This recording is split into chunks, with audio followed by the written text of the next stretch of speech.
Before we begin, thousands of people found this channel this week, and the ones who went further did not stop at YouTube. The inner circle is where the real work happens.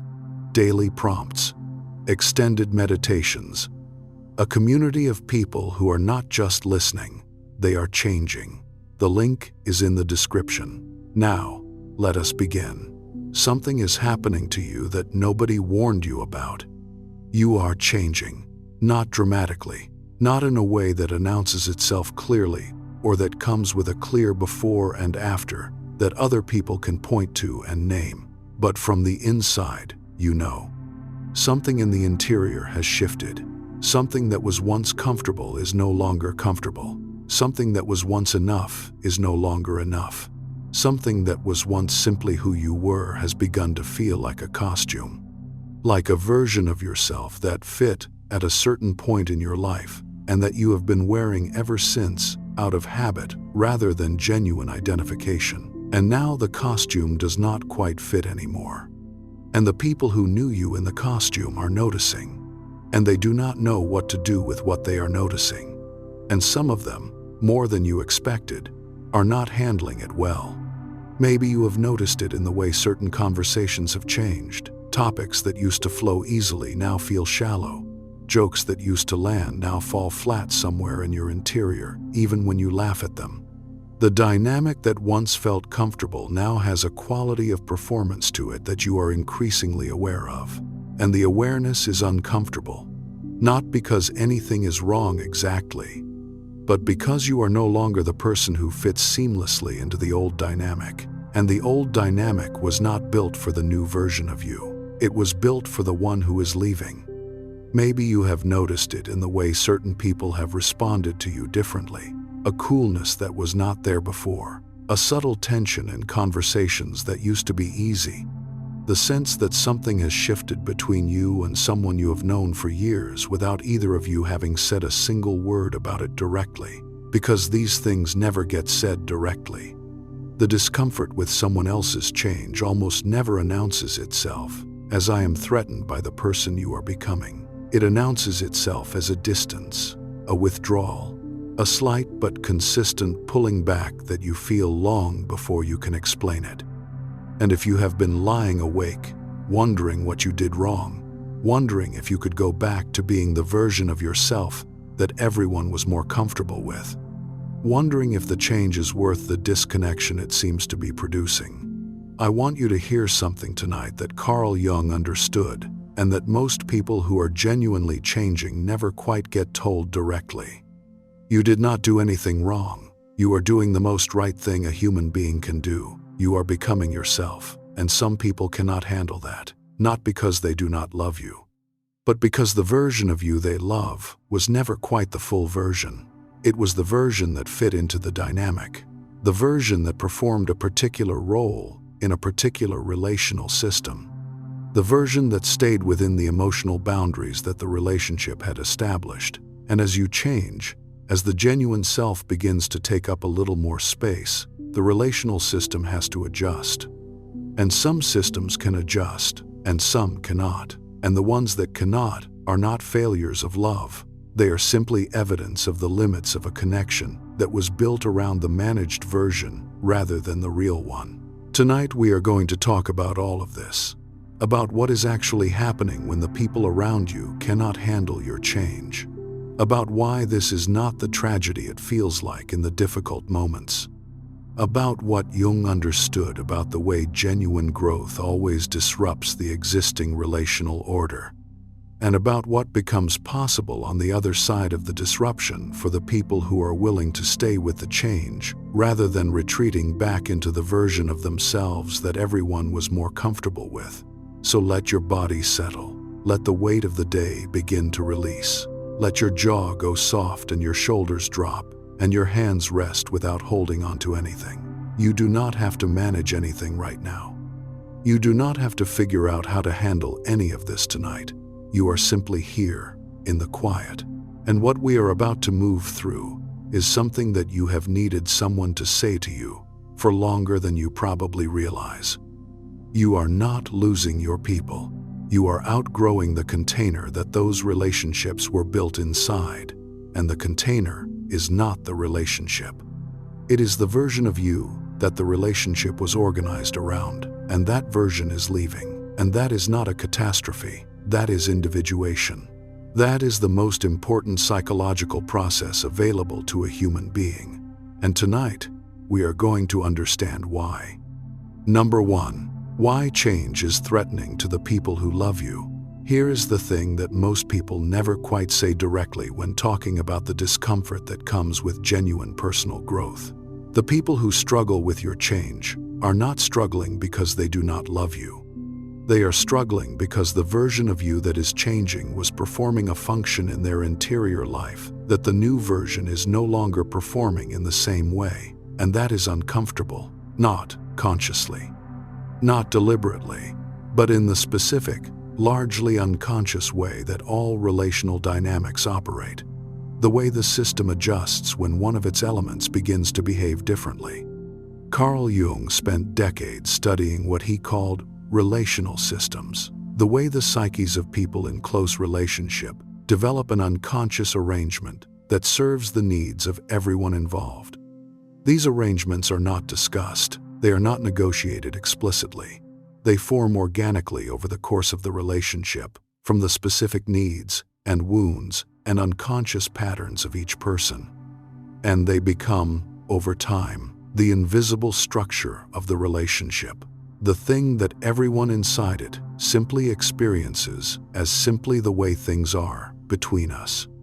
And within that invisible structure, everyone has a role, not an explicit role, not a role they chose with full awareness, but a role that emerged from the intersection of their particular psychological makeup and the particular needs of the system, the reliable one, the funny one, the strong one, the one who needs to be helped, the one who holds things together, the one who never needs anything, the one who always needs something. These roles are not bad.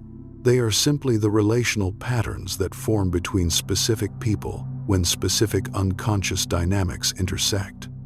And the problem arises not with the roles themselves, but with what happens when someone begins to change, when the person who was always the strong one begins to show vulnerability, when the person who never needed anything begins to express need, when the person who always accommodated begins to hold boundaries, when the person who stayed within a certain emotional range begins to live in a fuller, more genuinely present, more specifically real way, the relational system is disrupted, because the role that the changing person was playing is no longer being played in the same way.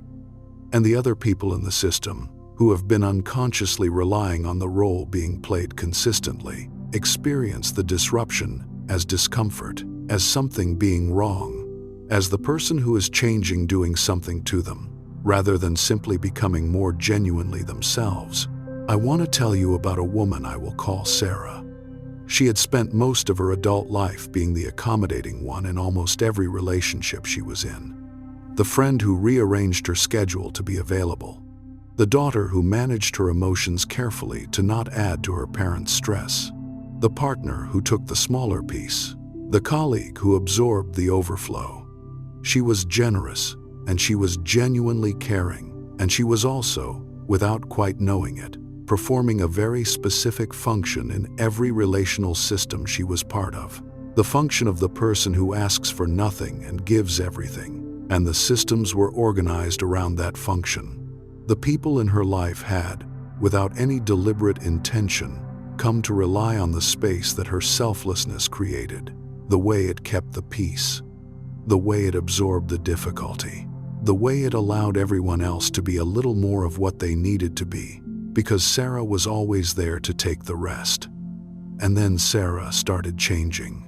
Not dramatically, not all at once, but gradually, as a result of genuine interior work, she began to express needs more directly, to hold boundaries where she had always accommodated, to say no when she meant no instead of finding a way to make the yes possible at cost to herself. And the relational systems around her began to react. Not all of them. Some people in her life received the change with something like relief. like they had been waiting without knowing. They were waiting for her to be more genuinely herself. But others reacted with something closer to confusion, or withdrawal, or a subtle but persistent pressure to return to the accommodating version, to stop being difficult, to not change the terms of a relationship that had been working so well for so long. And Sarah had to understand, with the help of genuine interior work, that the difficulty the others were experiencing was not about her. It was about the disruption to a system that had been built around the old version of her. And the people who were most resistant to the change were not the ones who loved her least. They were the ones who had been most reliant on the function she had been performing, most organized around the space her selflessness had created, most invested in things remaining as they were. And their resistance was not evidence that the change was wrong. It was evidence that the change was real. Jung wrote, "The most terrifying thing is to accept oneself completely. And the terror, when it is someone else who is accepting themselves completely, often surfaces as resistance in the people around them. Not because the accepting is wrong, because it requires the relational system to change. And relational systems resist change the same way all systems resist change. Not because the change is harmful, because the old configuration was comfortable, and comfortable, however limited, is always more immediately appealing than the unknown that comes with genuine transformation. If you have felt the resistance of people who love you pushing back against the person you are becoming, leave a word in the comments. Just one word that names what that resistance has felt like from the inside, because naming it is always the beginning of understanding it. And understanding it is always the beginning of being able to stay with the change rather than retreating back into the version that everyone was more comfortable with. Number 2, the role you are playing and why it is leaving. Every relational system has roles, and the roles that get most firmly established, the ones that become most central to the invisible structure of the relationship, are almost always the ones that match the wound. The role you play in your closest relationships is almost never random. It emerged from the intersection of your specific psychological history and the specific needs of the specific people you are in relationship with. And it almost always served you as much as it served them, even when it cost you something. Because the role, however limiting, always provided something that felt necessary: safety, belonging. The particular quality of being needed that people who learned early that their worth was conditional mistake for love. The accommodating role provides safety. As long as I am accommodating, nobody leaves. The strong role provides worth. As long as I am strong, I am useful, and useful is lovable. The funny role provides belonging. As long as I am entertaining, people want me around. The helper role provides purpose. As long as I am helping, I have a reason to be here. These are not cynical calculations. They are the unconscious logic of people who learned, in the rooms that formed them, that certain qualities of the self were more welcome than others, and who have been offering those welcome qualities ever since, as the price of connection.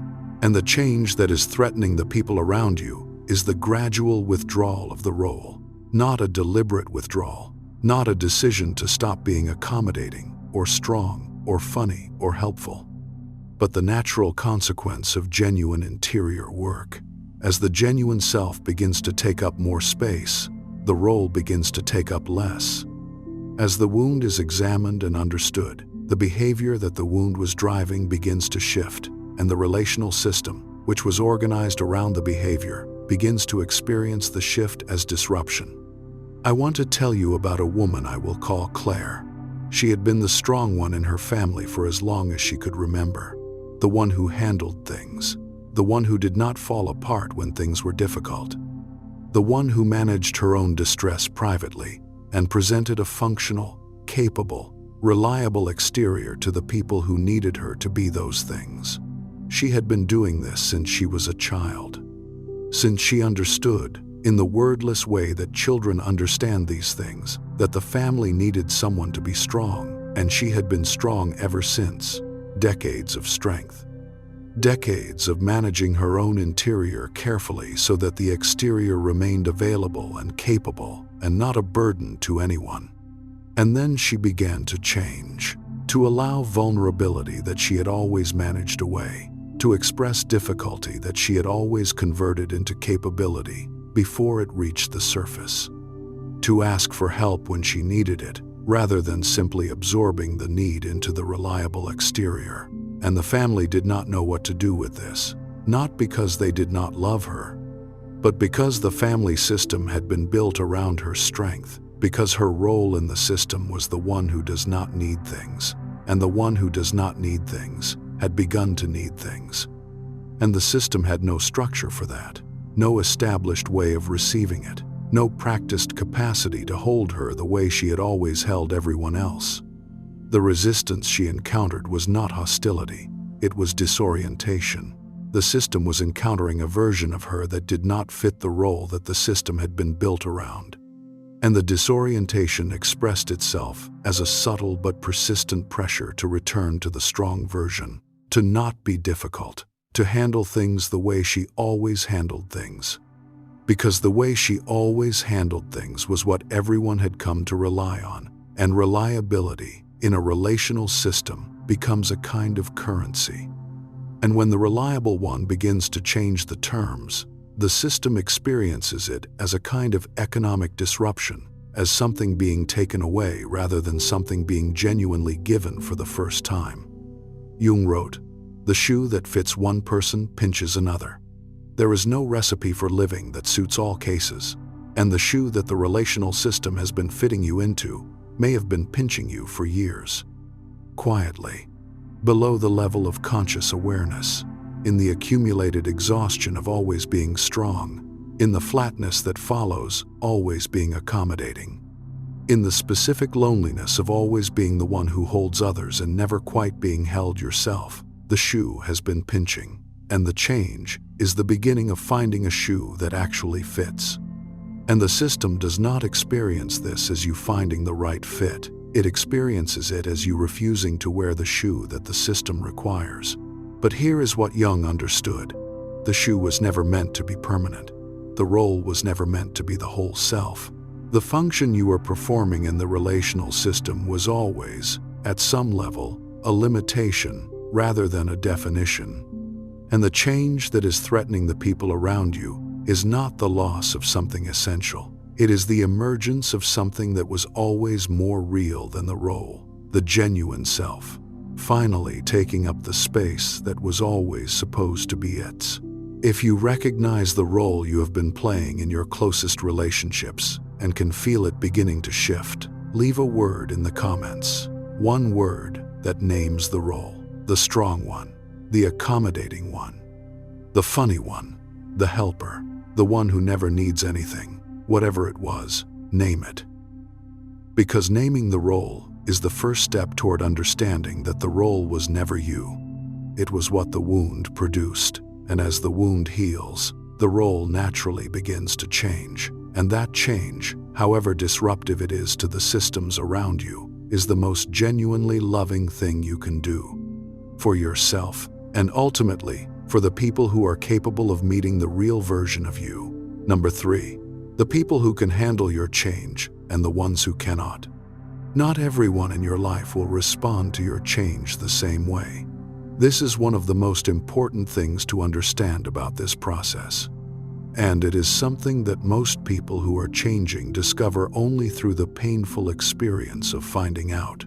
Some people in your life will receive the change with something that feels like relief, like they were waiting, without knowing they were waiting, for you to be more genuinely yourself. Like the version of you that is emerging is easier to be with than the managed version, more real, more specifically present, more available for genuine contact rather than the performance of contact. And some people will not. And the ones who cannot handle the change are not necessarily the ones who love you least. Very often they are the ones who love you most genuinely within the specific terms of the relationship that was built. But the terms were built around the old version, and the old version is leaving. And the leaving is experienced as a kind of abandonment by the people who are most invested in the terms remaining unchanged.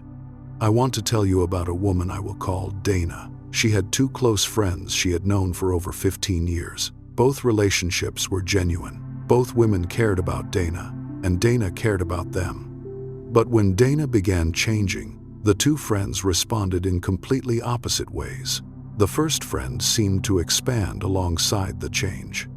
As Dana became more honest about her interior, the friend became more honest in return. As Dana began to hold boundaries, the friend responded with something like admiration. As Dana began to express needs that she had always managed away, the friend met those expressions with genuine care.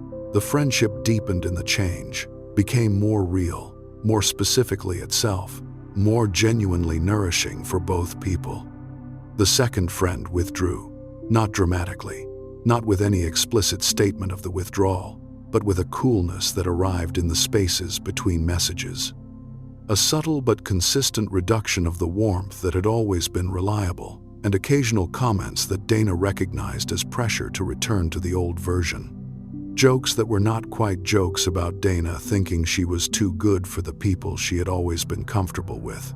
Gentle suggestions that Dana was taking herself too seriously, that the old Dana had been more fun, more easy, more like herself. And Dana had to understand something that was painful to understand, but that changed everything once it was clear. The first friend had always been in relationship with Dana as a person, with the genuine interior. However, partially they had accessed it. The second friend had been in relationship with Dana as a function, as the specific role that Dana had been playing in the relational system they had built together. And as the function changed, the relationship that had been built around the function could not sustain itself in the same way. Not because the friend was bad, but because the friendship had been organized around a version of Dana that was leaving, and the leaving felt, from inside that friendship, like Dana was doing something to it. Like the change was a choice being made against the relationship rather than a process happening within Dana that the relationship was having to accommodate. Jung wrote, "The meeting of two personalities is like the contact of two chemical substances. If there is any reaction, both are transformed." And real transformation in relationship, the kind that goes deep, requires two real selves, not two roles finding each other, two people. And the friendships and relationships that can accommodate your change are the ones that were, at some level, always in relationship with the person rather than the function. And the ones that cannot accommodate the change were, at some level, always more in relationship with what you were doing than with who you were being. This distinction is not always visible from the inside of the relationship while everything is stable. It only becomes visible when something shifts, when the role begins to change, when the function begins to be performed differently, and the response of the people in the system to that shift tells you something that you could not have known while everything was comfortable. It tells you what the relationship was actually built on, and that information, however painful in the moment, is one of the most valuable things that genuine change produces. Rest here for a moment. Let what has been said settle. You do not need to do anything with it right now. You do not need to categorize your relationships or make any decisions about anyone in your life tonight. Simply let the understanding arrive where it needs to arrive. In the quiet below the level of the thinking mind where the real sorting of this kind of information always happens.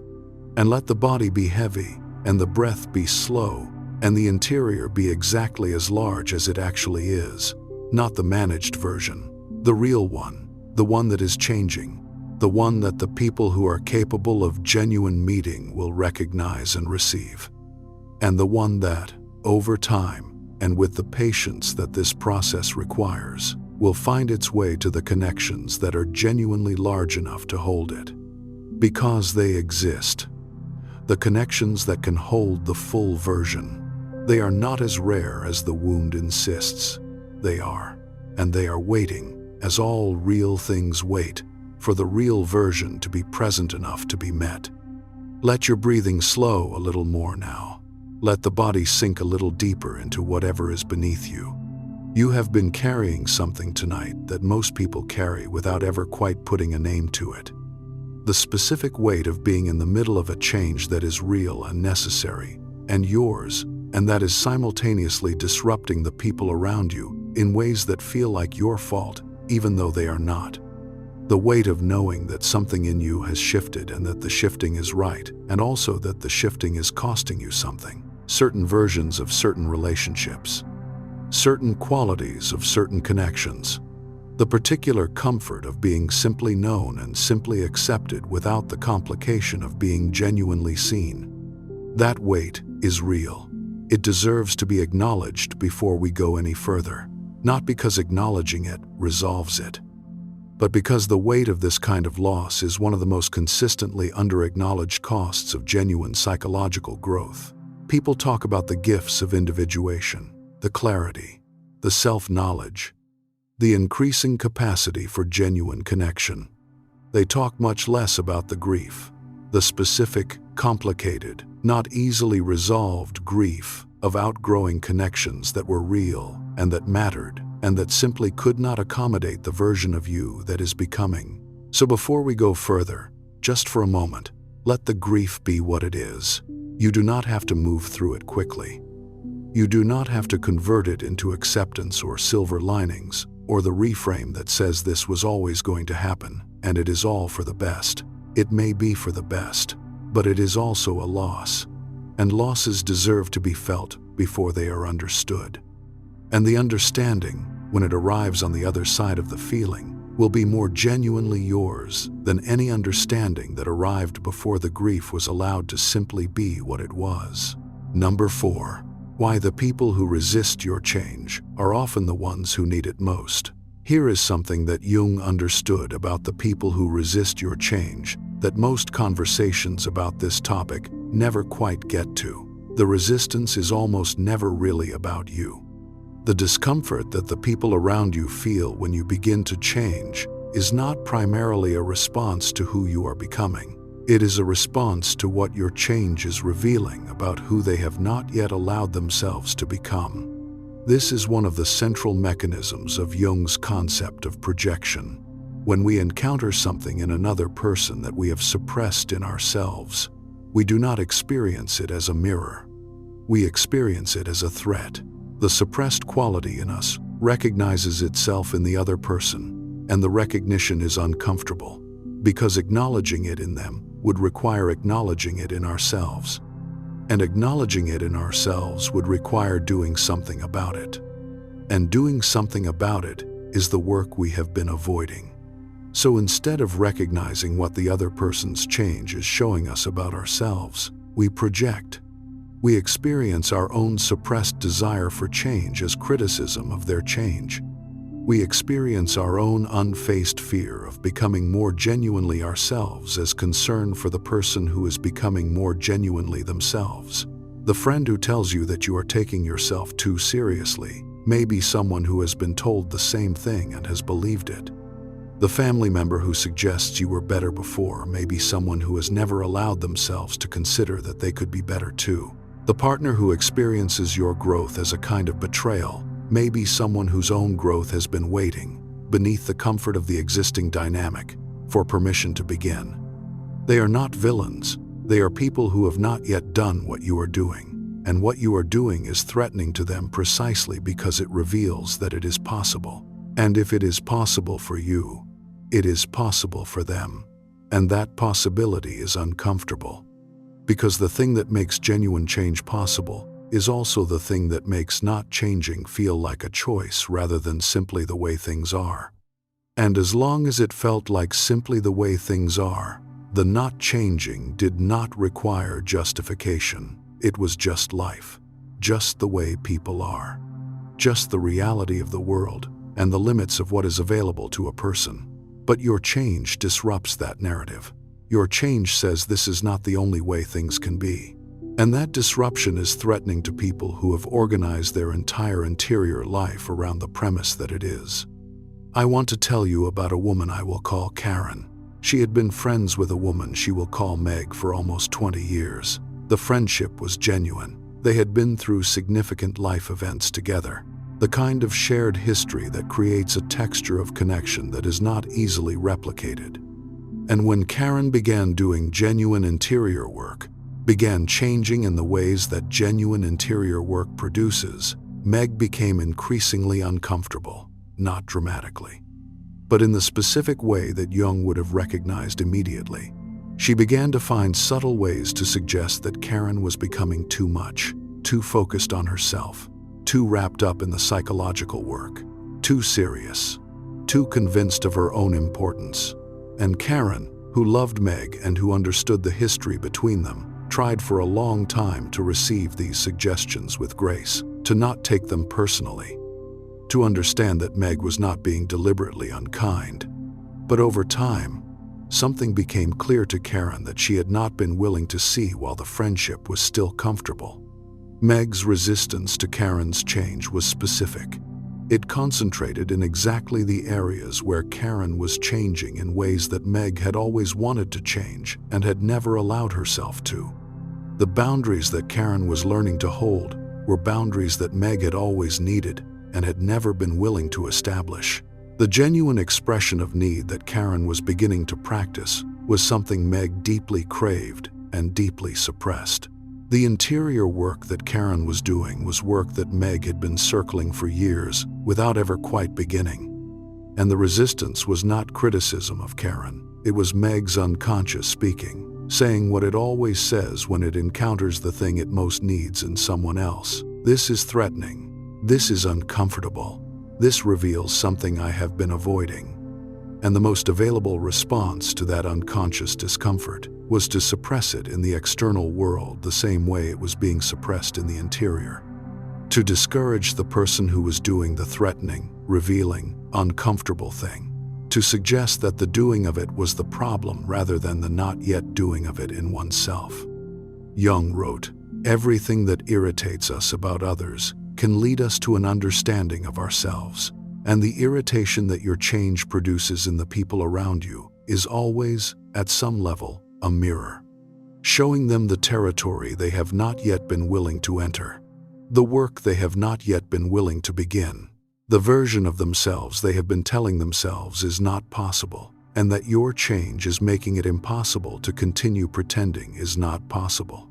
This does not mean you should wait for them to catch up, or that you should slow your change to accommodate their resistance, or that the friendship is necessarily over simply because one person is growing and the other is not yet ready to grow in the same direction. But it does mean that the resistance is not primarily about you, and understanding that it is not about you, feeling that understanding in the body rather than just the mind, changes the quality of the experience considerably. You stop experiencing the resistance as evidence that the change is wrong, and you begin to understand it as information about where the other person is in their own journey, which is information that can be held with compassion rather than with the defensive hurt that arrives when you believe the resistance is a verdict on who you are becoming. If you have ever experienced someone else's resistance to your change and felt, underneath the resistance, the presence of something that looked more like their own suppressed desire to change, leave a word in the comments. Because that recognition, the recognition that the mirror principle is operating, that the irritation is a signal, not a verdict, changes everything about how the resistance is experienced. And changing how it is experienced is always the beginning of being able to stay with the change without being derailed by the discomfort of the people who cannot yet join you there. Number 5. What the change is actually costing you and why it is worth it. Let us talk honestly about the cost, because most conversations about personal growth that acknowledge the cost at all do so in a way that immediately moves to the silver lining. Yes, there is loss, but look at what you are gaining. Yes, some relationships become difficult, but the relationships that survive will be deeper. Yes, it is uncomfortable, but discomfort is the price of becoming more genuinely yourself. All of that is true, and none of it reaches the specific, complicated, genuinely painful quality of what is actually being lost in the middle of the process. What is being lost is not the relationships exactly, though sometimes it is the relationships. What is being lost is the particular quality of ease that existed in those relationships when you were the version of yourself that fit seamlessly into the dynamic. The ease of being simply accepted without the complication of being genuinely seen. The ease of belonging without the vulnerability of showing up as the full person. The ease of knowing exactly what your role is and how to perform it, and receiving the warmth that the performance reliably produces. That ease is real, and losing it is a real loss. Not because the ease was better than what is coming, but because it was familiar. And familiar, as we have said before, is always more immediately comfortable than the unknown that comes with genuine transformation. I want to tell you about a woman I will call Amy. She described the period of her greatest change as one of the loneliest times of her life. Not because she was without people, she had people, but because she was in a kind of interior territory that most of the people she knew could not follow her into. She was processing things that the vocabulary of her existing relationships did not have room for. She was asking questions that the framework of her existing connections had no way to engage with. She was living in an interior landscape that was genuinely new, and that was not yet populated by the people who would eventually be able to meet her there. And the loneliness was not the absence of connection. It was the specific loneliness of being between two versions of a life, having outgrown the old connections enough that they no longer fully held her, but not yet having found or built the new ones that would. The in-between place. The territory that most conversations about growth skip over entirely in the rush from the before to the after. The place that is neither what was nor what is coming, just the changing, just the uncomfortable, necessary, completely real middle. This in-between place is where the cost is most acutely felt. And it is also where most people make the mistake that costs them the most. They mistake the loneliness of the in-between for evidence that the change was wrong, that the old version was better, that the ease and the belonging and the simple comfort of being the person that everyone understood were worth more than the genuine self that is emerging through the loss of all of those things, and they retreat. Back into the old version, back into the role, back into the managed self that fit the relational systems that the genuine self is disrupting.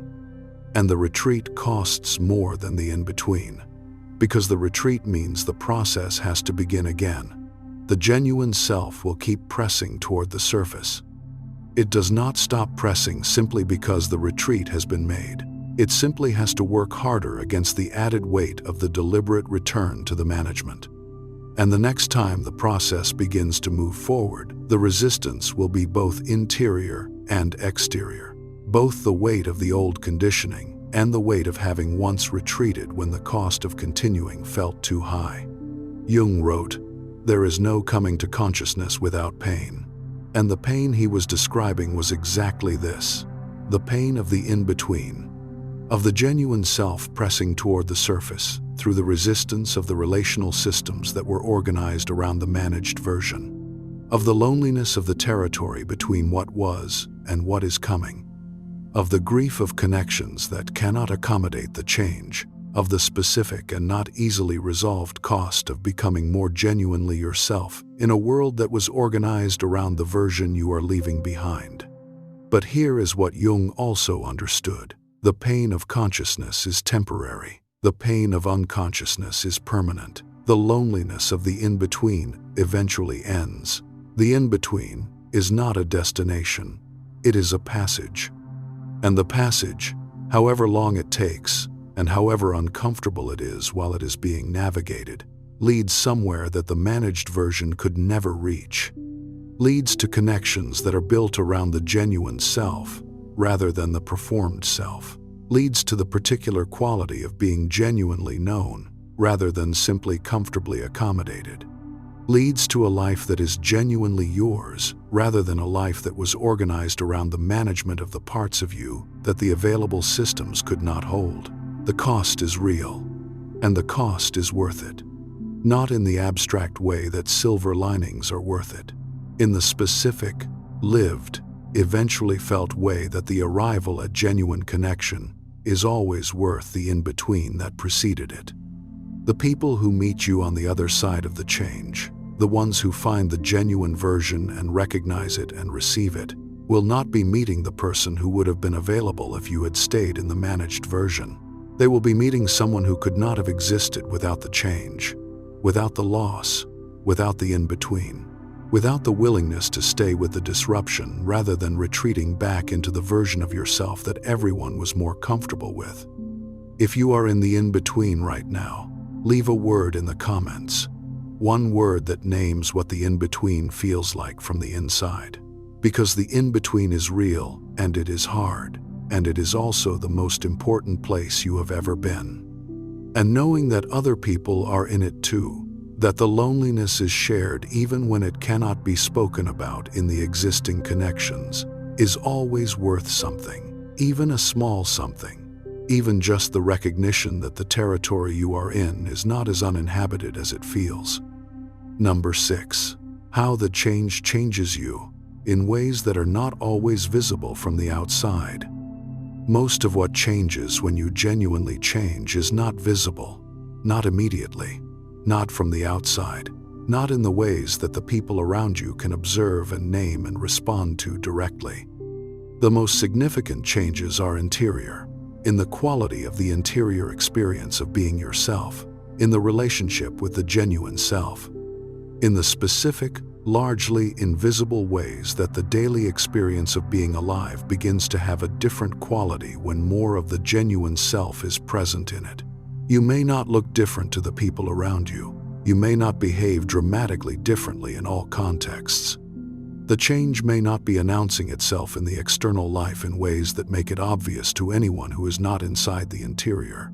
But from the inside, something is fundamentally different. The quality of your own company is different.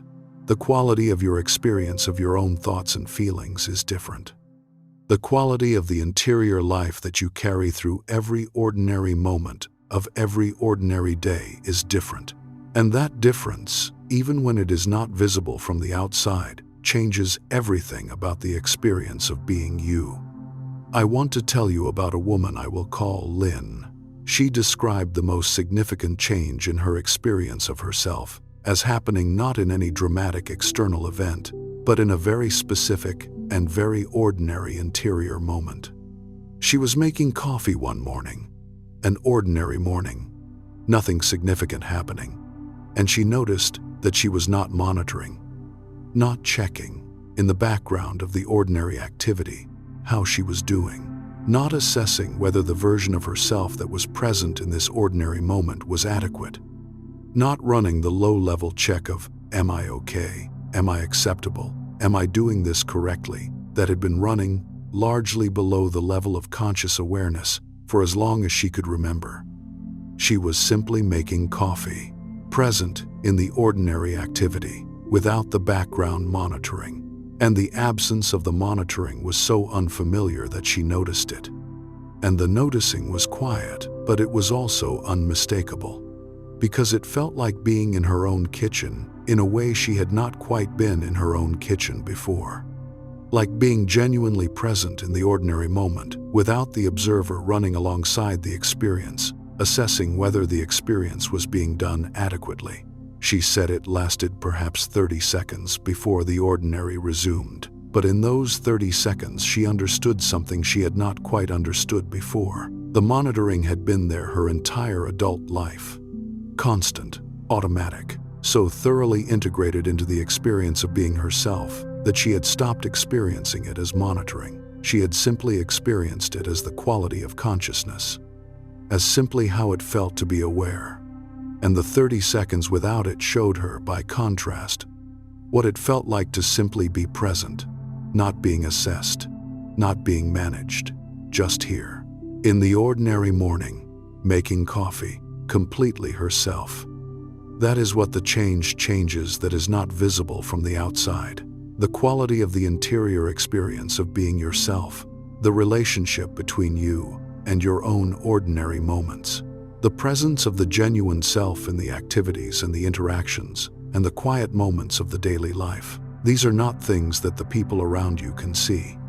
They are not things that will be immediately obvious in your behavior, or your appearance, or your external circumstances, but they are the most important changes, because they are the ones that change the quality of being alive, not just the structure of the life, the actual moment-by-moment quality of what it feels like to be you in your own interior. And as these interior changes accumulate, as the quality of being yourself becomes more genuinely inhabited and less managed, something eventually becomes visible from the outside, not in a dramatic announcement, in the specific quality of a person who is more genuinely present than they were before. A quality that other people sense before they can name it. A quality that certain people, the ones who are capable of genuine meeting, respond to with something like recognition, like finally, like there is the real person, the one I was always hoping was there. Jung wrote, "The privilege of a lifetime is to become who you truly are, and the privilege is felt first in the interior, in the making coffee moment, in the 30 seconds, without the monitoring, in the gradual, quiet, completely unglamorous accumulation of ordinary moments, in which the genuine self is more present than it was yesterday. That is where the privilege lives, not in the grand transformation. In the small, ordinary, completely sufficient moments of being genuinely yourself in your own ordinary life." Rest here for a moment. Let the body be as heavy as it actually is. Let the breath be as full as it actually wants to be.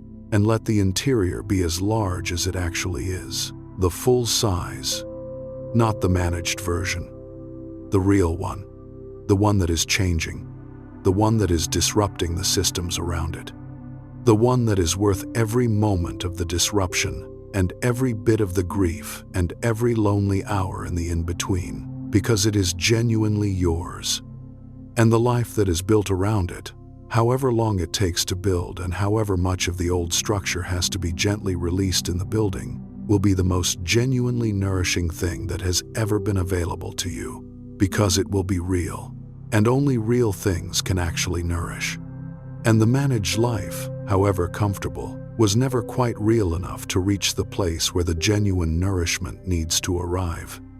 You are building something real. In the disruption and the grief, and the in-between and the 30-second moments without the monitoring, you are building a life that is genuinely yours.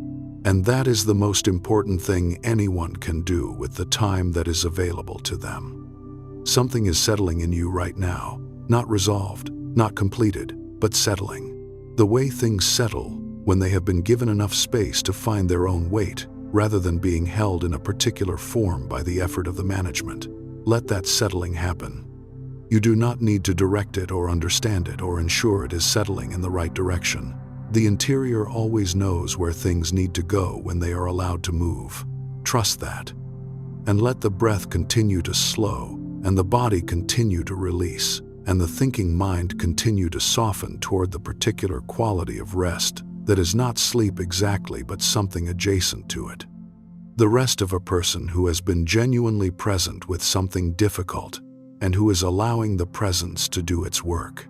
Because what we have been doing tonight is not just listening, it is interior work, the genuine kind, the kind that happens below the level of the words, in the layers that the words can only point toward. And the interior work continues, even when the conscious mind begins to rest, even when the thinking softens, and the awareness loosens, and the particular quality of in-between that precedes sleep begins to arrive. The work continues, because the interior never stops doing what it does when it is given the quality of attention that you have been giving it tonight. And what we are moving into now is the territory that sits at the heart of why the change is so specifically disruptive to certain people in your life. Not just the relational systems, not just the roles, but something that goes deeper than both of those. The particular quality of threat that genuine transformation poses to the people who have not yet allowed themselves to transform. The specific mechanism by which your change becomes a mirror that shows them something they have been working very hard not to see. Number 7. Why your growth makes others feel left behind.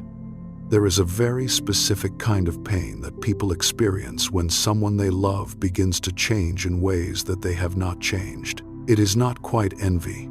It is not quite resentment. It is something more complicated than either of those, and something that is very rarely named directly, because naming it would require an honesty that is more demanding than most people are prepared for in the ordinary course of change. Relationships. It is the pain of feeling left behind, the pain of watching someone move into territory that you have told yourself is not available to you, and having the watching make the telling unavoidable as a lie. When you change, when you grow, when the genuine self begins to take up more space in your life, you are not only becoming more yourself, you are becoming evidence. Evidence that the thing the people around you have been telling themselves was not possible is actually possible. Evidence that the limitation they have accepted as simply the way things are is not actually a limitation at all, but a choice being made, consciously or not, every day to remain in the known rather than entering the unknown of genuine transformation. And that evidence is threatening, not because the people around you wish you harm, but because the evidence requires them to do something with it.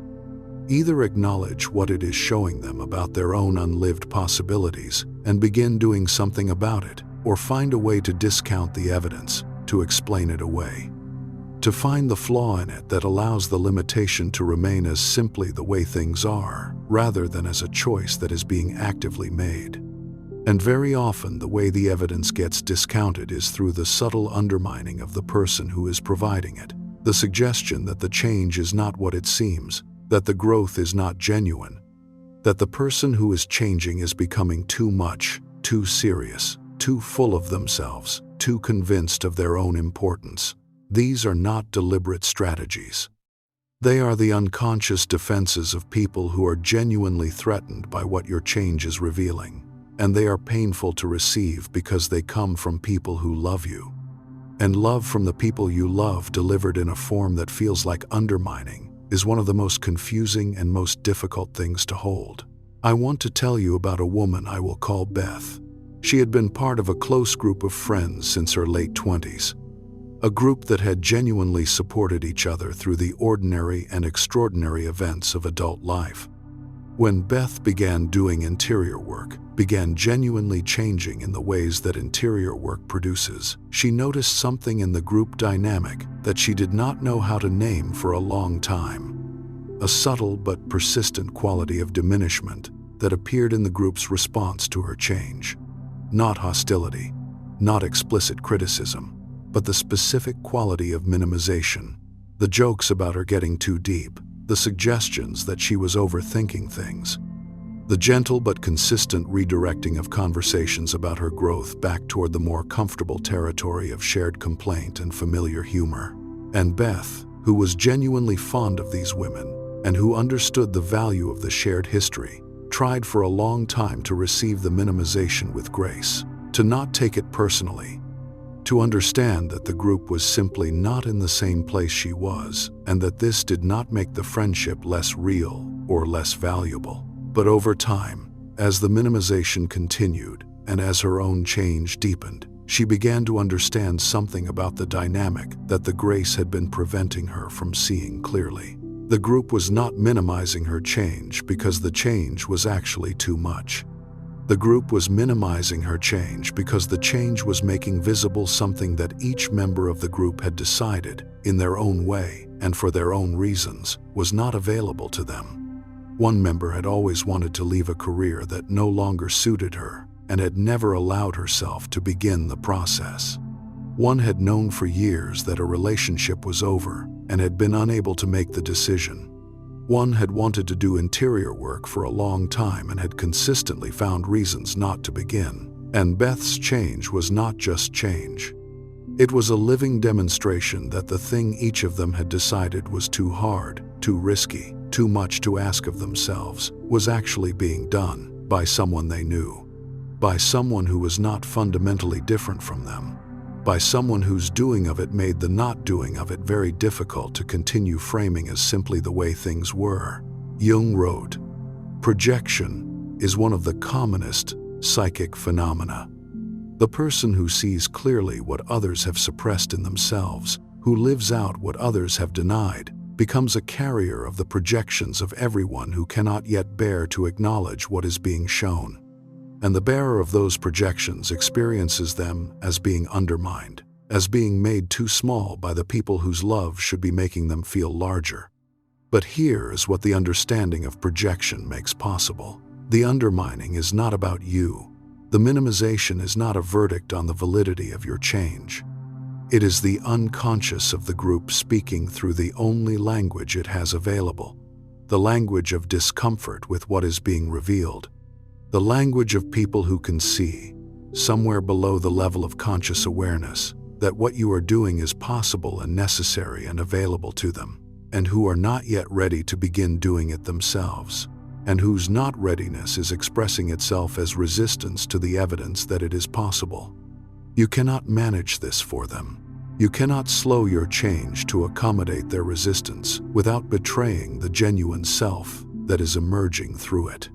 But you can hold the resistance with more compassion than would be available if you experienced it as a verdict rather than as information. Information about where they are.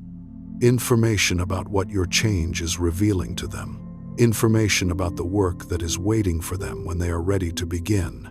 And that information can be held gently, with genuine care for the people who are struggling with what your change is showing them, and without allowing their struggle to become the reason that the change is interrupted. If you have felt the specific pain of being minimized by people who love you while you are doing the most important work of your life, leave a word in the comments, just one word, that names what that minimization felt like from the inside, because the naming matters. And because the recognition that the minimization was never about you, that it was always about what your change was revealing in the people who produced it, is one of the most liberating understandings available in this entire territory. Number 8. The relationships that deepen through the change. Not every relationship in your life will struggle with your change. And this is the part of the conversation that matters as much as the part about the ones that cannot keep up. Because the story of genuine transformation is not only the story of connections lost or strained, it is also the story of connections that could not have existed, could not have been as deep, could not have been as genuinely nourishing if the change had not happened. There are people in your life who will find the changing version of you more available for genuine contact than the managed version ever was. Because the managed version, however warm and however caring, was always slightly not quite there. The monitoring, the editing, the distance between the surface presentation and the genuine interior. This distance is felt by people who are themselves genuinely present. They sense it without being able to name it. They experience the connection as warm but slightly unreachable, like there is a glass wall between them and the person they are reaching for.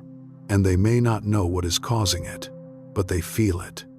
And as you change, as the glass wall begins to come down, as the genuine self becomes more consistently present in the interactions, some of these people will experience it as the beginning of the real thing, as an opening, as finally, the person they were always reaching for, beginning to actually be here. I want to tell you about a woman I will call Lauren.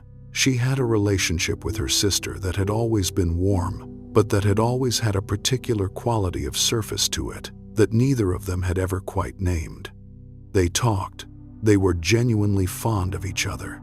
They showed up for the significant events of each other's lives, but there was something that the conversations never quite reached, a depth that was present in both of them, and that the conversations somehow always circled but never entered. And Lauren had long accepted this as simply the nature of sibling relationships. The particular quality of connection that exists between people who share a history but who have become different people through their adult lives. And then, Lauren began to change. And in one of their ordinary conversations, she said something that surprised her, something honest, something that the old Lauren would have managed into something more acceptable before it reached the surface. She expressed something difficult about her own interior, something vulnerable, something real.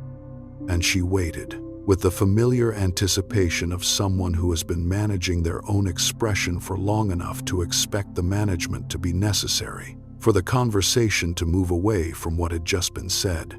And instead, her sister said, "I have felt that too." And for the first time in the many years of their relationship, they were both genuinely in the room, both actually there.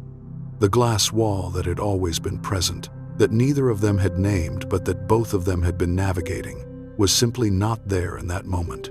And the connection that became available in its absence was more genuinely nourishing than anything the managed version of the relationship had ever produced. Lauren said later that she had not understood, until that conversation, how much of the quality of her relationships had been determined by how much of herself she had been bringing into them. How the managing of the genuine interior had been not just a cost to herself, but a limitation on the connections. How the people she was in relationship with had been in relationship with the managed version and had been, however unconsciously, reaching for something more genuinely present that the management was preventing them from accessing. Jung wrote, "The most important relationship in your life is the one you have with yourself, because the quality of every other relationship is determined by the quality of that one. And as the relationship with yourself deepens, as the genuine self becomes more present and the management becomes less automatic, every relationship that has the capacity for genuine depth becomes available for it. Not all at once, not without the disruption of the change, but genuinely, in the way that real things become available when the conditions for them are genuinely present. The relationships that deepen through your change are not separate from the loss of the relationships that cannot accommodate it. They are the other side of the same process. The same change that disrupts the relational systems that were organized around the managed version creates the conditions for the genuine connections that could not fully exist while the managed version was in the way. The same movement that closes certain doors opens others. And the doors that open on the other side of the change are doors to connections that are more genuinely sustaining than anything that was available before, because they are built not on the performance of a self, but on the presence of one. If you have experienced a relationship deepening through your change, a connection that became more genuinely real as you became more genuinely present, leave a word in the comments. Because that deepening is the proof, the evidence that the change is not only loss, that the disruption is the price of something that is genuinely worth the price, and that the connections that survive and deepen through the change are the ones that were always capable of the most genuine meeting. They simply needed you to be more genuinely present to access that capacity. Number 9. What to do with the people who cannot keep up? And now the practical question. The one that the grief and the understanding and the recognition of the mirror principle and the deepening of genuine connections all eventually circle back to. What do you actually do with the people in your life who cannot handle your change? The ones who are resisting, the ones who are minimizing, the ones whose love is real and whose capacity to accommodate the version of you that is emerging is genuinely limited. What do you do with them? How do you hold the relationship without either returning to the managed version or simply releasing the connection entirely? The answer that Jung would give is not a simple one, because the answer depends on the specific nature of the relationship and the specific way the inability to accommodate the change is expressing itself, and the specific degree to which the relationship can tolerate a renegotiation of its terms. But there are things that are true across all of these specific situations, things that can guide the navigation even when the specific circumstances vary enormously. The first is to stop trying to bring them with you at the pace of your own change. The impulse to share the interior work, to explain what is happening in the interior, to help the people you love understand what you are becoming and why the becoming is necessary. This impulse is genuine and caring, but it is also, very often, the wrong approach. Because the people who are struggling with your change are not struggling because they do not understand it. They are struggling because understanding it would require them to do something with the understanding, and they are not ready to do something with it. And the sharing of the work, the explaining of the change, very often produces not understanding but more resistance. Because the more clearly the work is articulated, the more clearly the mirror is held up. And the clearer the mirror, the more uncomfortable the reflection. Let the change speak for itself, through the quality of your presence, through the specific ways the genuine self begins to show up in the interactions, through the naturalness of the changed version in ordinary encounters, without the explanation, without the advocacy for the change, without the attempt to bring the other person to the same territory you are occupying, simply by being more genuinely yourself in their company and allowing them to respond to that as they are able. I want to tell you about a woman I will call Dana. She spent almost a year trying to bring her mother into the interior work she was doing, sharing articles, recommending books, having conversations about what she was discovering about herself and her patterns and the wound that had been running her choices from the background. And her mother responded to every attempt with a subtle but consistent withdrawal, not hostile, but clearly uncomfortable. And the conversations, rather than creating connection, created a specific quality of distance that had not been there before the sharing began. When Dana finally stopped trying to bring her mother into the work and simply began living the work in her mother's presence, something shifted, not dramatically, but the distance that the sharing had created began to ease. Her mother, who could not engage with the explicit conversation about the interior work, could engage with the person who was doing it, could respond to the specific quality of presence that the work was producing in Dana, could appreciate the genuine warmth that was becoming more available as the genuine self became more present, without being required to understand it, without being required to acknowledge the mirror it was holding up. Simply in the ordinary exchanges of a relationship that was finding a new level of being alongside each other that did not require either of them to be somewhere they were not.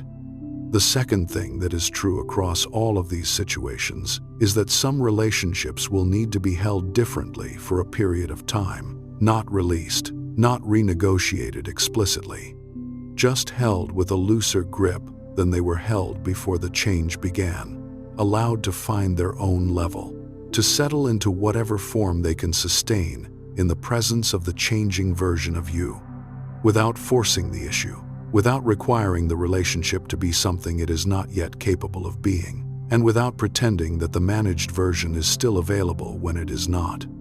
This is not giving up on the relationship. It is giving the relationship the space to find out what it actually is, when the managed version is no longer available to do the work that was making it function. Some relationships will find a new level and stay there. Some will find a level that is genuinely more real than what was there before. And some will simply gradually fade as the terms that sustain them become less and less available. And each of those outcomes is okay. Not comfortable necessarily, but okay. Because the relationship that fades was organized around a version of you that is leaving. And the version that is leaving because something more genuinely yours is arriving. And that arrival is worth every relationship that could not accommodate it. Jung wrote, "What you resist not only persists, but grows in size." And the relationship with the people who cannot handle your change is best navigated not through resistance to their resistance, but through the simple, quiet, consistently available presence of the genuine self. Without explanation, without advocacy, without requiring them to meet you somewhere they are not yet able to go, simply by being more genuinely yourself in their company, and trusting that whatever the relationship is capable of, it will find its way to. And whatever it is not capable of, it will show you by simply not being able to sustain itself in the presence of the real version of you. That is not failure, that is information. And information, however difficult, is always more useful than the managed ignorance of pretending the relationship is something it is not. Rest here. Let the body settle. Let the thoughts soften. And let what has been said find its way to wherever it needs to go in the interior. you are doing the most important work of your life. In the disruption and the loss and the in-between and the slow deepening of the connections that can hold the genuine version, you are doing the most important work, and it is working. Even when it does not feel like it is working, especially when it does not feel like it is working, because the feeling of it working is not always available from the inside of the process. It is most clearly available from the other side of it. When you look back at where you were and realize how much has changed, and how much of what changed was necessary, and how much of what was lost was never quite as necessary as the wound insisted it was, you are in the right place. You have always been in the right place, even in the in-between, even in the disruption, even in the grief of the connections that could not accommodate the change. This is exactly where the work of becoming genuinely yourself happens, in exactly this territory, in exactly this difficult, necessary, completely real middle. Feel the weight of your body now, the complete and total weight of you, not just the physical weight, but the weight of everything you have been processing tonight, the understanding of the relational systems, the grief of the connections that cannot keep up, the recognition of the mirror principle, the practical question of how to hold the people who are struggling with who you are becoming, all of it settling, all of it finding its own level in the interior, without you having to direct it or manage it or ensure it is landing in the right place. The interior always knows where things need to go when they are given enough space to move, and tonight, in this quiet, you have been giving them space. More space than the ordinary busyness of an ordinary day usually allows. And the settling that is happening in that space is real, even if it is not yet visible. Even if it does not yet feel like anything in particular has resolved, the seeds that genuine interior work plants do not announce themselves in the moment of their planting. They announce themselves later. In the ordinary morning, that feels slightly different. In the moment before a reaction that used to be automatic, where a pause appears instead. In the gradual, quiet, completely unglamorous accumulation of small changes that add up, over time, to something that other people eventually notice from the outside, long after the interior has already known. And what we are moving into now is the territory that all of tonight's exploration has been pointing toward. Not the loss, not the disruption, not the in-between, but what is on the other side of all of it. What becomes possible when you have stayed with the change long enough and honestly enough that the genuine self has found enough room to be consistently present. Not occasionally, not in the 30-second moments of not monitoring, but as the default, as the primary quality of your own interior experience of being yourself in the world, what that feels like, what it makes possible, and why every moment of the in-between was pointing toward exactly this. Number 10. The people who were waiting for the real you. Here is something that happens when you change that nobody quite prepares you for. Not the loss of the connections that cannot accommodate the change. You hear about that. You read about it. You have probably experienced enough of it by now to know it is real. But the other thing, the thing that arrives alongside the loss, the discovery that there are people who have been waiting for the version of you that is emerging, who have been in proximity to the managed version and sensing, without being able to name it, that there was more behind the presentation, that the full person was somewhere behind the performance, and who have been hoping, in the way that people hope for things they cannot articulate, that the full person would eventually show up. These people are not always the ones you would have predicted. They are not always the people who knew you before the change.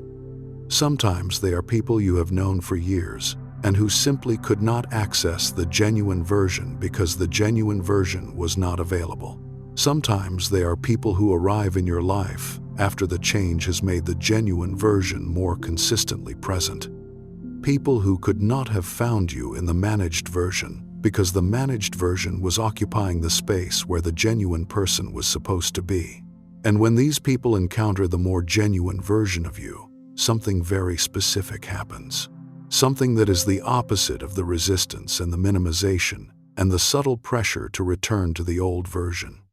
They respond with recognition, not always immediately, not always dramatically, but with the specific quality of recognition that arrives when someone encounters something they did not know they were looking for and realizes, in the encountering, that this is exactly what they were looking for. I want to tell you about a woman I will call Claire. She had been in a professional environment for 7 years. A good environment, respectful, genuinely collegial, but one in which she had always maintained the managed version very consistently. The professional, capable, reliable version. The version that asked for nothing and delivered everything and never brought the genuine interior into the workplace because the workplace was not the place for that. And she had believed that this was simply appropriate professionalism, simply the appropriate management of the self in a context that required a certain kind of presentation. And then she began to change. And one day, in a meeting, something she genuinely thought came out before the management could redirect it into something more acceptable.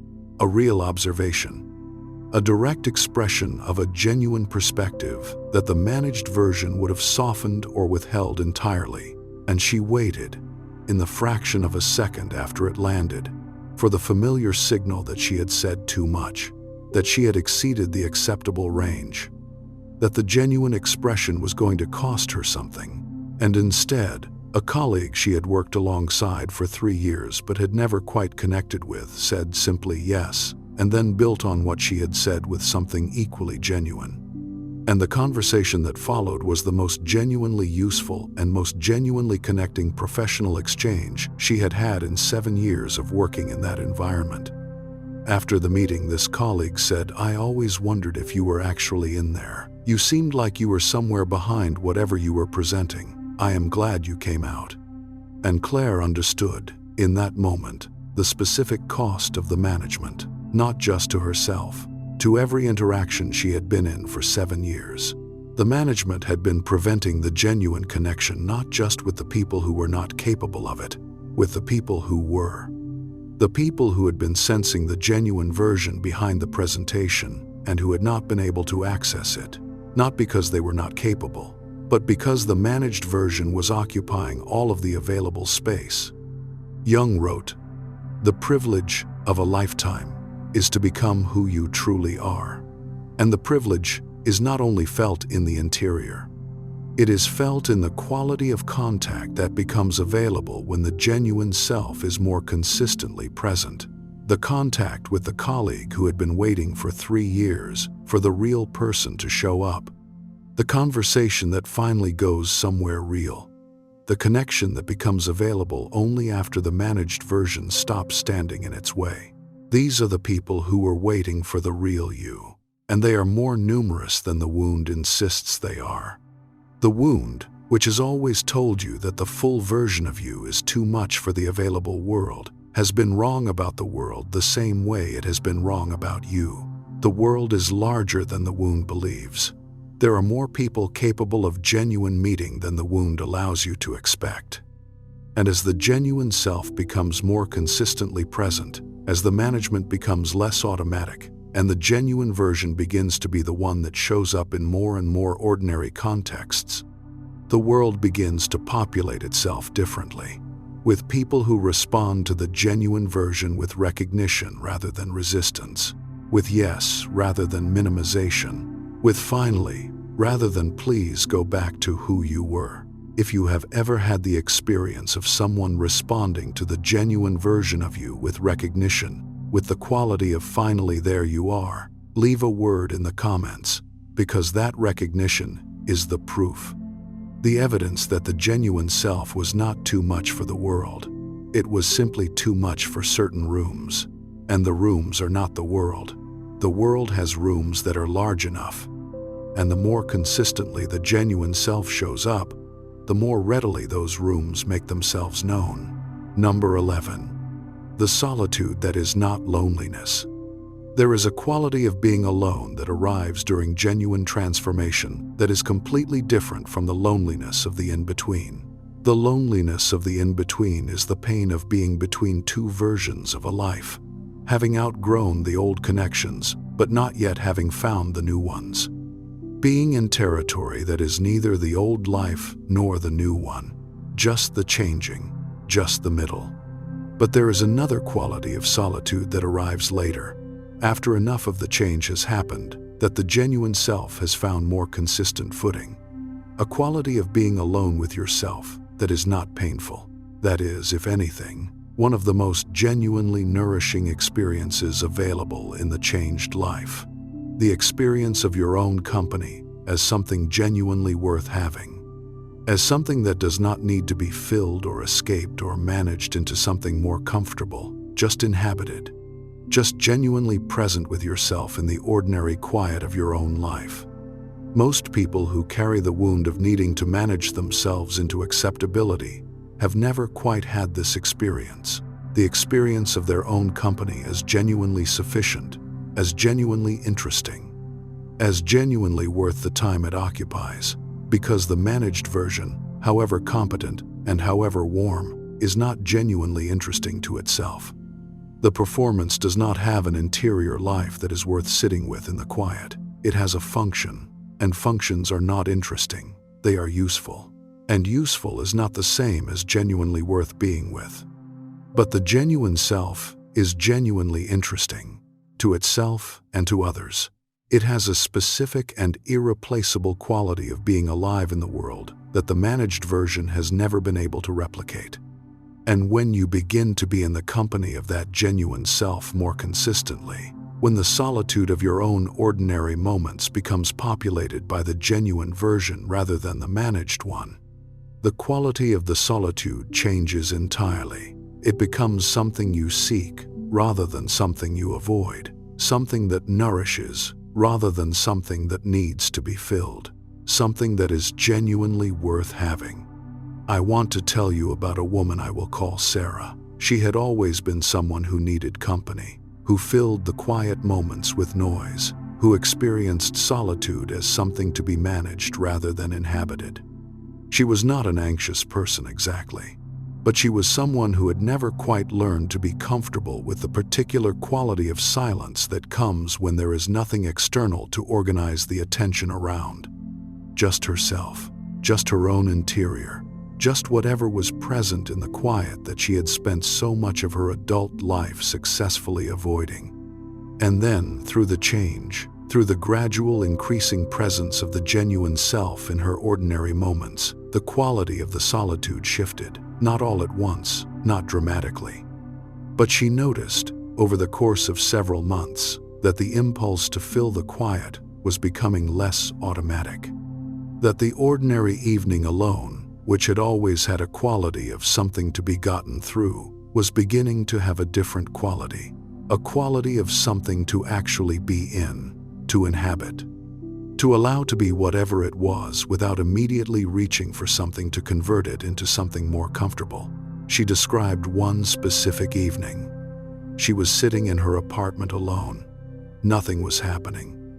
Nothing was being produced or achieved or organized. And she was simply present in the ordinary evening in a way that she could not remember ever quite being present before. Not monitoring, not planning, not managing the quiet into something more productive. Just there, in her own company, in the genuine quality of her own interior. And the quality of that presence was, she said, the most genuinely restful thing she had experienced in years. Not because anything was resolved, because the genuine self was present in the ordinary evening, and the genuine self, simply being what it is, was genuinely worth being with. Jung wrote, "The privilege of a lifetime is to become who you truly are, and the experience of that privilege in solitude, the discovery that your own company is genuinely worth having, is one of the most unexpected and most sustaining gifts that the change produces. Because it means that the nourishment you have been reaching for outside, in connections, and in company, and in the particular comfort of being simply known and simply accepted, is also available inside, in the genuine self, in the ordinary evenings in your own apartment, in the specific quality of your own irreplaceable way of being in the world that was always more interesting than the managed version allowed you to experience. This is not isolation. This is not withdrawal from connection. It is the development of a source of nourishment that exists alongside the nourishment of genuine connection, rather than as a replacement for it. The person who can be genuinely in their own company is not the person who does not need others. They are the person who can bring something genuine to the others they are with, because they are not arriving empty, not reaching for the others to fill what the interior is not providing. They are arriving from a place that has its own quality of life, and its own specific aliveness, and its own genuine worth. And that arrival changes everything about what is possible between them and the people they meet. If you have ever had a moment, however brief, of experiencing your own company as something genuinely worth having, leave a word in the comments, because that moment is not nothing. It is the beginning of one of the most important capacities that genuine change produces, the capacity to be with yourself, genuinely, without reaching, without managing, without the impulse to convert the quiet into something more acceptable, just present, in your own genuine interior, which is, when it is genuinely inhabited, more interesting and more alive, and more specifically worth being with than the wound has ever allowed you to believe. Number 12. Why the change never quite stops. Here is the final thing about change that most people discover only after they have been changing for long enough to look back at where they were. The change does not have a completion. There is no point at which the work of becoming genuinely yourself is done. No arrival at a final state of psychological completion beyond which nothing further needs to shift or deepen or be examined and integrated. The change is a direction, not a destination, a continuous, lifelong, never quite finished process of moving more genuinely into the reality of who you actually are. And the relational disruption does not happen only once. Each time the genuine self takes up a little more space. Each time another layer of the managed version becomes less automatic. The relational systems around you experience another adjustment. Another round of some connections deepening, and some connections struggling to accommodate the further change, not as dramatically as the first time, not with the same quality of disorientation. Because by now, you know what the disruption is. You have been through it before. You understand its mechanism, and the understanding makes the navigation less frightening, even when it remains genuinely difficult.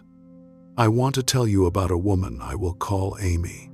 She had been doing interior work for 5 years when she described the realization that had surprised her most in all that time. She had expected the change to have a completion. She had expected to reach a point where the work was done and the genuine self was consistently present, and the relational systems had finished adjusting, and the life that had been built around the genuine version was simply and permanently the life she was living. And instead, what she found was that each stage of the change opened into another stage. Each deepening of the genuine self revealed another layer of the managed version that had not yet been examined. Each round of relational disruption produced another round of some connections deepening, and some connections finding their level, and some new connections becoming possible that could not have been possible at the previous stage. She said that the most liberating thing she had come to understand was that the change was not a problem to be solved. It was not a process to be completed. It was simply the nature of being genuinely alive. The nature of a self that is genuinely present and genuinely engaged with its own becoming, rather than simply maintaining a fixed form that was established early and that the life then organized itself around. And once she understood that the change was not going to stop, once she released the expectation of the arrival at the finished version, something in her relationship to the process shifted. She stopped waiting for the change to end. She stopped looking ahead to the time when the work would be done, and the disruption would be over, and the life would simply and permanently be what it was supposed to be.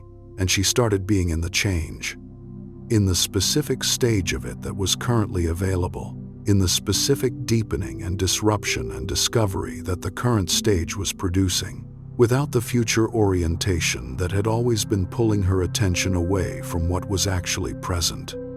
Jung wrote, "The privilege of a lifetime is to become who you truly are, not to have become, to become." The becoming is the thing, not the having become. And the becoming is available only in the present stage of the change, in the specific disruption that is currently happening, in the specific deepening that is currently available, in the specific connections that are currently finding their level, in the specific quality of the genuine self that is currently present. Not the future version that will be more complete, the current version, which is exactly as it is right now, the most genuine version that has ever been available. This is the understanding that makes the ongoing change sustainable, not the belief that it will eventually stop, but the genuine appreciation of the specific stage you are currently in. The disruption and the deepening and the in-between and the 30-second moments of not monitoring and the coffee and the ordinary evenings in your own company, all of it exactly as it currently is, as the specific and irreplaceable and completely sufficient expression of a self that is genuinely alive and genuinely changing and genuinely becoming more specifically, more genuinely, more irreducibly itself. That is the privilege, not the having changed, the changing, and you are in it, right now, tonight, in this quiet, in this particular stage of the becoming.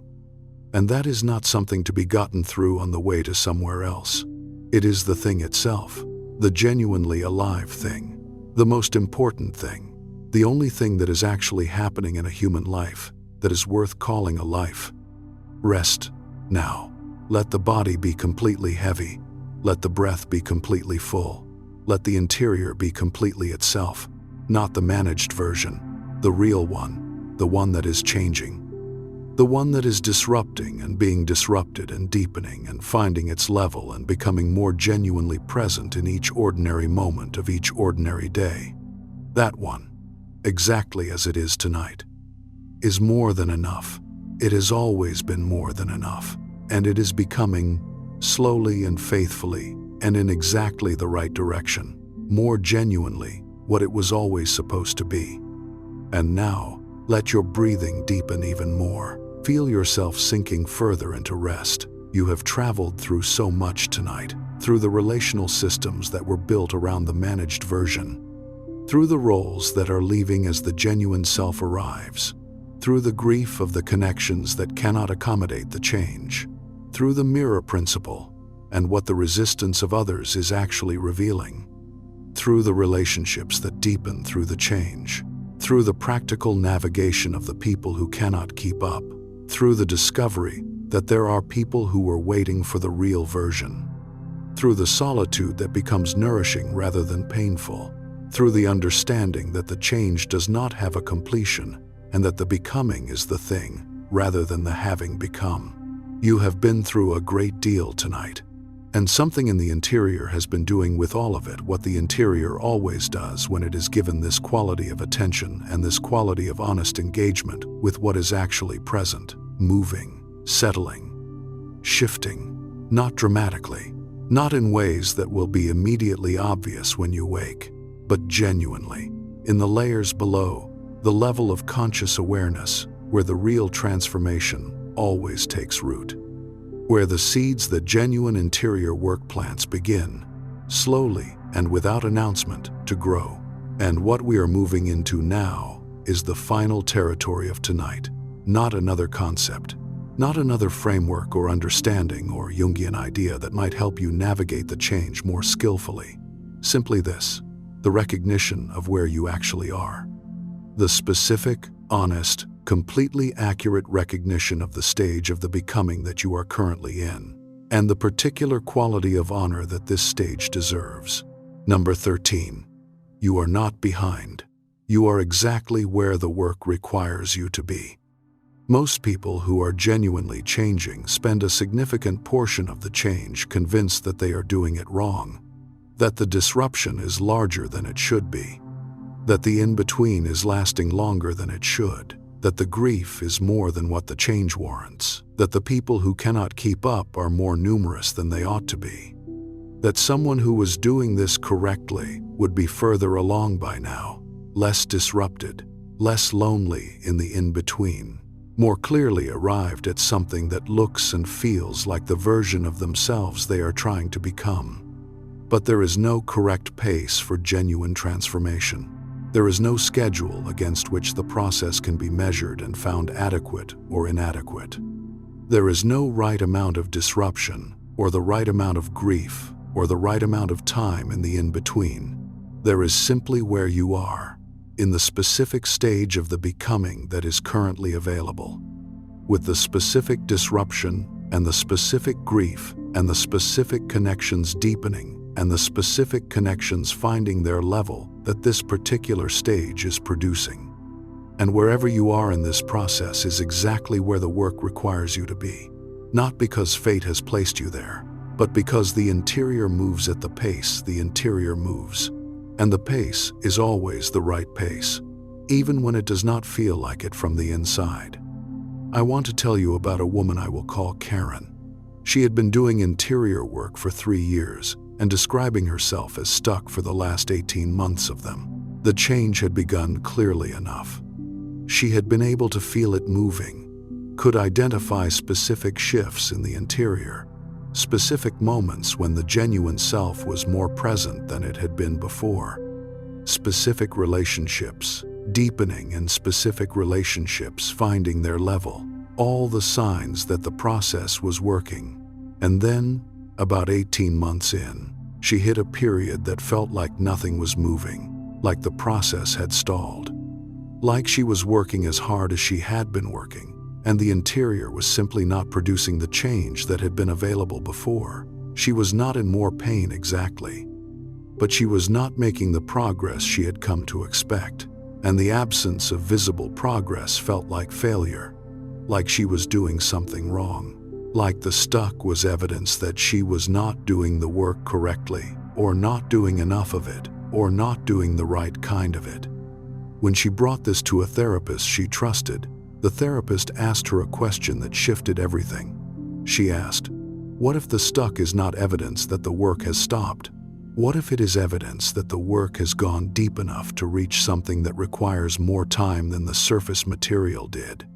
What if the interior is doing something that is not yet visible from the inside, because it is happening in a layer that is below the level of what you have had access to until now?" And Karen sat with that question for a long time. And what emerged from the sitting with it was not a resolution of the stuck, but a different relationship to it. The stuck stopped feeling like failure. It started feeling like depth, like the work had reached a layer that was below the level of the easily visible progress. And the absence of visible progress was not evidence that nothing was happening. It was evidence that what was happening somewhere she could not yet see, in the deeper layers, in the territory that the first 18 months of work had been preparing the interior to access. 3 months after that conversation, the visible progress resumed, not dramatically, but unmistakably. And what emerged from that layer was more genuinely transformative than anything the surface work had produced, because it had reached something that the surface work could not have reached, something that required the depth that the stuck had been building toward without her knowing it was building toward anything. Jung wrote, "The process of individuation is not linear, it spirals, and every time you return to a familiar place in the spiral, you return at a different level, more integrated, more conscious, more genuinely present to what you are encountering. And what feels like stagnation from the inside of the spiral is very often simply the deeper revolution of the spiral that is not yet visible from the current position. You are not behind. You are not doing it wrong. You are not taking too long or grieving too much, or losing too many connections, or staying in the in-between longer than you should be. You are in the specific stage of the becoming that is currently available. And that stage, however difficult and however unseeable from the inside, is exactly where the work requires you to be. And the work that is happening in this stage, whether it is visible to you or not, is preparing the interior for the next stage, which will be available when this one has done what it needs to do. Not on a schedule, in the time that the interior requires, which is always, in retrospect, exactly the right time. If you have ever felt stuck in the middle of genuine change and wondered if you were doing it wrong, leave a word in the comments. Just one word. Because the stuck is part of the process. Always. Without exception. And knowing that the stuck is part of the process rather than evidence of failure changes everything about how the stuck is experienced. And changing how it is experienced is always the beginning of being able to stay with it rather than retreating from the work that produced it. Number 14. The version of you that is coming. You cannot see it yet. Not clearly. Not in the way that you will be able to see it when you look back at this period from a later stage of the becoming. But it is forming. In the interior. In the layers below, the level of conscious awareness. In the quiet work that the seeds of genuine interior engagement are doing in the territory they have been planted in. The version of you that is coming is not a better version exactly, not a more healed version, or a more enlightened version, or a more psychologically complete version. It is a more genuine version, a more specifically, more irreducibly, more completely yourself version. And this version will not announce itself dramatically when it arrives. It never does. It arrives in the ordinary moments, in the making coffee without monitoring, in the conversation where something honest comes out before the management can redirect it, in the evening in your own company. That is genuinely worth having. In the connection with the colleague who finally says, "There you are." In the laugh that is too loud and goes on too long and does not apologize for itself. In the need expressed directly, without first converting it into something more acceptable. In the moment when the relational system tries to pressure you back into the old version, and you simply do not go. Not with effort. Not with resistance. Simply because the old version is no longer as available as it was. Because the genuine version has taken up enough of the space that going back would require a deliberate act of self-suppression rather than simply the resumption of the automatic. I want to tell you about a woman I will call Lauren. She described the first moment she recognized the version that was coming, not as a dramatic arrival but as a very specific and very ordinary conversation. She was talking to someone she had known for years but had never quite connected with in a genuine way. One of those relationships that functions perfectly well at the level it has always been at, but that has never quite gone anywhere deeper. And in the middle of the conversation, on an ordinary afternoon about an ordinary subject, she said something that she could not have said a year before. Not because it was particularly profound, but because it was precisely, specifically, completely honest. The exact thing that was actually present in her interior, rather than the acceptable version of it. And the other person stopped and looked at her and said, "That is exactly what I think too." And the conversation that followed was more real than anything the relationship had produced in the years of its existence. And Lauren sat in her car afterward and thought, "This is who I am now." Not a finished version, not a finally complete version, but a more genuinely present version than was available before. One that says the honest thing, one that allows the real response to make it to the surface before the editing can happen, one that is more specifically herself in the ordinary interactions of the ordinary day. That version is coming for you, not on a schedule, in the time that the interior requires, but it is coming. The work you are doing is producing it, in the layers that are not yet visible from the inside. In the deep quiet of nights like this one, when the conscious mind is resting and the interior is doing what it does, when it is given the quality of attention and the quality of honest engagement that you have been giving it tonight. Jung wrote, "What you do not make conscious emerges later as fate." And the complement of that is also true. What you do make conscious, what you bring into the light of genuine awareness, what you engage with honestly and patiently, and without the immediate reaching for something more comfortable, becomes available, becomes genuinely yours, becomes the version of yourself that the interior was always trying to produce, the one that the wound kept covering, the one that the management kept standing in for, the one that has been forming, in the quiet below the level of everything that has been covering it, through every moment of genuine interior work you have ever done. That version is not far from here. It is in the interior. It has always been in the interior. And it is closer tonight than it was before tonight. Because of this. Because of the willingness to stay with something difficult rather than reaching for something easier. Because of the quality of honest engagement that you have been bringing to the territory that nobody warned you about. The territory of changing while the people around you cannot quite keep up. You are not too far along to return to the managed version, and you are not far enough along to stop needing the work. You are exactly in the middle. Exactly in the territory where the work is most important and most difficult and most productive of the things that make the arrival at the genuine version possible. And tonight, in this quiet, you have been doing the work, without knowing perhaps exactly what the work was doing, but doing it. And the interior knows, and the seeds are planted. And they will grow in the time that they require. In the ordinary mornings, in the 30-second moments, in the conversations that are more honest than the old version would have allowed. In the gradual, quiet, completely unglamorous becoming that is the only form genuine transformation ever actually takes. Number 15. You are never going to stay the same. The final thing I want to say tonight is the simplest thing, and also, in some ways, the most important. You are never going to stay the same. Not because change is mandatory in some abstract philosophical sense, but because you specifically, the person who has been doing this work, who has been lying awake at night processing the disruption and the grief and the in-between, who has been carrying the weight of changing while the people around you cannot quite keep up, you were never going to stay the same.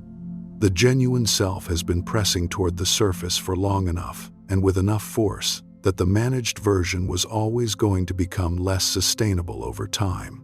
The question was never whether the change was going to happen. It was always only whether you were going to stay with it when it did.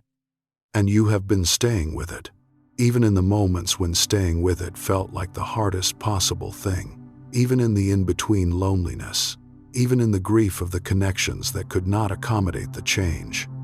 Even in the stuck periods when nothing visible was moving and it felt like failure, you stayed. And the staying is the work, the most important part of the work, the part that makes the arrival at the genuine version possible, not the moments of dramatic insight, the accumulated staying. The daily choice to remain with the process rather than retreating into the version of yourself that would have made the people around you more comfortable. That choice, made again and again in the small, ordinary moments of ordinary days, is the most important thing you have ever done. Not because it produced dramatic results that anyone else could see, but because it kept the interior moving in the direction that the interior always knows is the right direction, toward the genuine self, toward the original nature, toward the specific and irreplaceable and completely sufficient version of you that arrived before any of the shaping began, and that has been trying to get back to the surface ever since. You were never going to stay the same, and the fact that you did not is not a disruption to your life. It is your life, the genuine one, the one that was always trying to be lived underneath the managed version. And it is more available tonight than it was before tonight, and it will be more available tomorrow than it was tonight. Not because you did anything dramatic, because you stayed. And staying in the direction of the genuine self is always enough. If tonight has touched something in you that you do not want to close again when these words end, the inner circle is where the work continues. Every single day a new prompt waiting for you that goes directly into this territory. Extended meditations built for the long, quiet hours. People who are doing exactly what you are doing, changing while the people around them cannot quite keep up, who understand the in-between and the grief and the disruption and the specific loneliness of being in the middle of something real that the existing connections cannot always follow. Real people doing the real work together. The door is in the description. Come when you are ready. The work will be waiting. and so will the people who understand why it matters. Now, let it all settle. Every word, every recognition, every small shift in the interior that happened tonight, in the quiet, below the level of conscious awareness. Let it settle into the deepest layers of you where Jung believed all true transformation takes root. You do not need to remember any of this. Your unconscious has already absorbed what it needed. The seeds have been planted, and they will grow in their own time. In the ordinary mornings that will be slightly different from the ordinary mornings before. In the moments when the genuine response makes it to the surface before the editing can happen. In the gradual, quiet, completely real closing of the distance between who you have been performing yourself to be and who you actually are.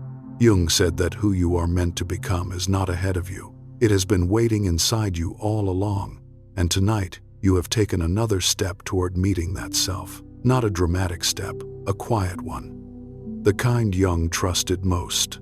The kind that does not announce itself, but that changes everything, slowly, from the inside, in the direction of home. Rest well, fellow Jungian. You were never going to stay the same, and the person you are becoming is worth every moment of the disruption that the becoming has required.